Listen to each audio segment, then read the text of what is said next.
CBS has tried to do something impossible, choose an all-time all-star college team, and I wonder, just off the top of your head, if there's a quarterback that you've seen in your years you think's the best quarterback you've ever seen in college. You know, I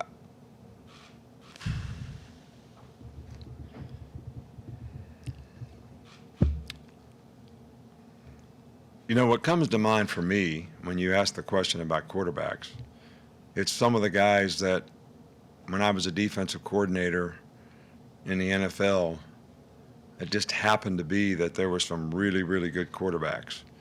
John Elway was a really good quarterback at Stanford when I was at Ohio State, and he impressed me a lot.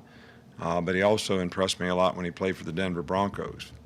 And Dan Marino impressed me a lot because it just seemed like there was a time whenever they had to go 2 minutes to win the game, he was going to do it. And we were ahead of him in Cleveland, and you know, they got the ball back with 1:20 or something to go in the game, and you know, he trots on the field, and you got your guys around you, and you've been stopping them all day, and he kind of looks at you, and you kind of look at him, and the players kind of look at him, and he knows he's going to win, and your players know he's going to win, and that's a bad feeling.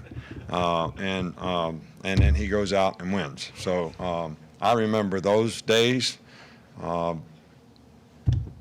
more than just college.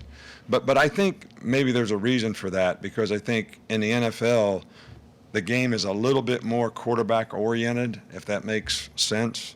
But you know, Tom Brady played really good against us when I was at Michigan State.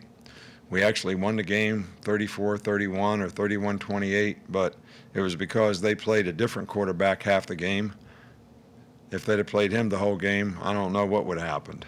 So we've had an opportunity to see a lot of them.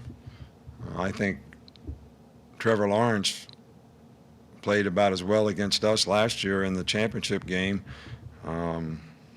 as anybody we've seen here in recent times, and you know, so did their quarterback a couple years ago. So I don't know, you kind of caught me off guard on that one a little bit.